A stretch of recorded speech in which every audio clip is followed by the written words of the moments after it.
अगर आपके घर में कोई भी तोरी या बेल वाली कोई भी सब्ज़ी लगी हुई है जिसमें कद्दू भी हैं, तोरियाँ भी हैं, खीरे भी हैं, तर भी है, इस तरह की जितनी भी बेल वाली सब्ज़ियाँ हैं और वो सिंगल पल्सली आपकी एक बेल बड़ी हो रही है और ऊपर फूल नहीं आ रहे, ऊपर तोरियाँ ये कद्दू वगैरह नहीं लग रहे, तो उसका एक सिंपल जो हल करना होता है वो आपने लाजमी करना है। इस वीडियो के अंदर मैं आपके साथ शेयर करने वाला हूँ। मेरा नाम है Tanvir Ahmed, ST home kitchen gardening से। मैं उन दोस्तों को बता दूँ जो मेरे दोस्त मेरे साथ काफ़ी अर्सा से हैं। आपके भाई ने एक नया यूट्यूब चैनल बनाया जिसका नाम है स्काई लेंस बाय तनवीर, तो इस चैनल को ज़रूर विज़िट कीजिएगा।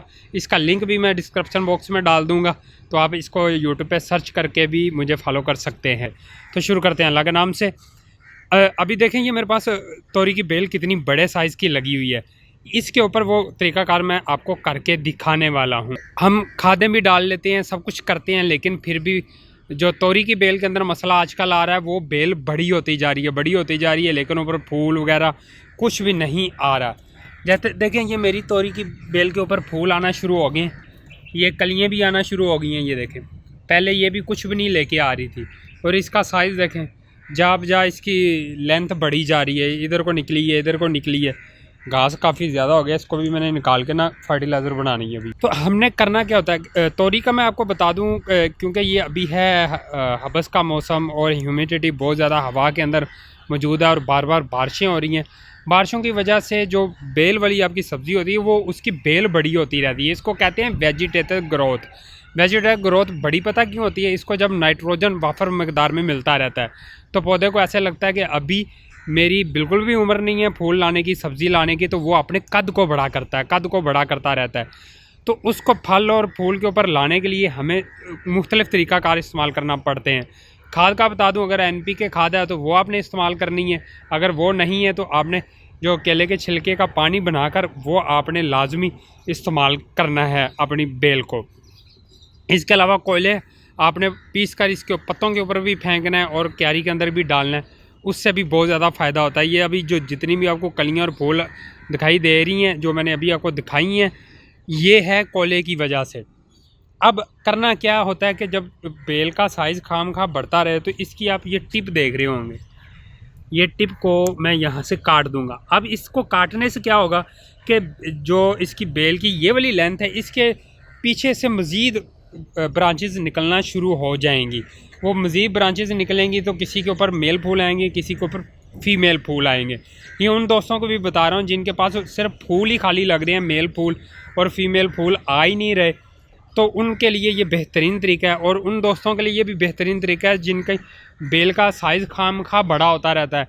और एक चीज़ आपने ख्याल ये करना होती है कि इसका जो बेल है ना, ये आपने ज़्यादा आगे तक नहीं इसको भेजना है और दीवारों से भी गुरेज़ करें कि इसको दीवारों के ऊपर भी ना जाने दें। बाद में फिर आप तंग होंगे, क्योंकि ये बेल दरख्तों के ऊपर जाके दरख्तों को भी तंग करती है, फिर सूख जाती है, तो वहाँ पे तोरियाँ लटकी होती हैं, ना आप उतार सकते हैं ना खा सकते हैं, तो अजीब सी सूरत हाल बन जाती है। तो आप इर्द गिर्द मेरे देख रहे हैं ये सारी बेल इधर ही क्यों पड़ी हुई है, ये वहाँ तक पहुँच गई थी, वहाँ तक पहुँच गई, सारी बेलें मैं उठा उठा के वापस इधर ला के फेंकता रहा हूँ।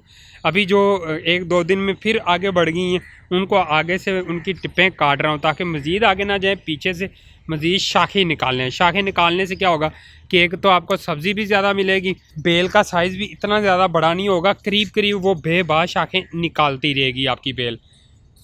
कोयले वाली खाद लाजमी डालनी है। टॉप 10 फर्टिलाइज़र मैंने शेयर की हैं, अगर वो आप इस्तेमाल कर सकते हैं तो वो भी ज़रूर कीजिएगा। उसका लिंक मैं वीडियो के एंड पर दे दूँगा जिन दोस्तों ने देखना हो। तोरी की बेल के ऊपर, कद्दू की बेल के ऊपर, तर की बेल, खीरे की बेल के ऊपर ये आपने सीज़र वाला तजर्बा लाजमी करना है कि अगर उसकी लेंथ 4 फुट से ज़्यादा हो गई है और वो खाली एक ही लेंथ में जा रहा है पौधा, तो फिर आगे से आप उसकी टिप काट देंगे। टिप काटने से क्या होगा कि वो बेल पीछे से मज़ीद ब्रांचेस निकालना शुरू कर देगी।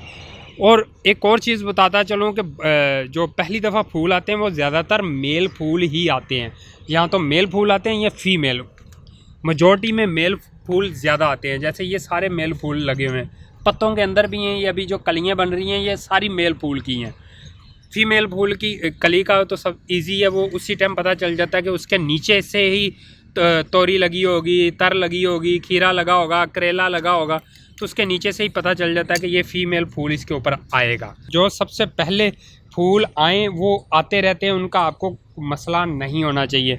और ये अब ये वाली जो बेल है खुद ब खुद मेल और फीमेल फूल दोनों के ऊपर आना शुरू कर देगी।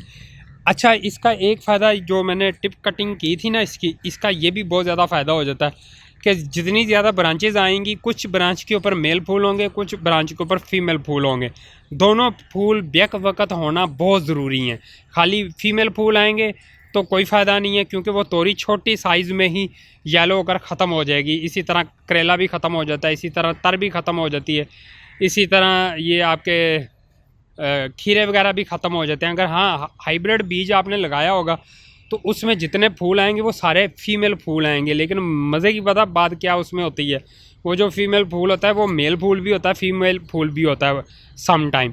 तो वो खुद ब खुद अपनी पोलिनेशन कर लेते हैं, जिसकी वजह से आपको हाइब्रिड बीज के ऊपर आपको खीरा देखने को बहुत ज़्यादा मिलता है। जितने भी आप बेल देखेंगे हाइब्रिड की वो सारी खीरों से भरी होंगी, उसमें मेल फूल नहीं होता। ये रीज़न होती है। बहुत ज़्यादा दोस्त ये पूछते थे कि ये ऐसा क्यों होता है। मुझे उम्मीद है कि ये छोटा सा जो टिप है मैंने आपके साथ शेयर की है, इसको फॉलो ज़रूर कीजिएगा, बहुत ज़्यादा फ़ायदा होगा आपको।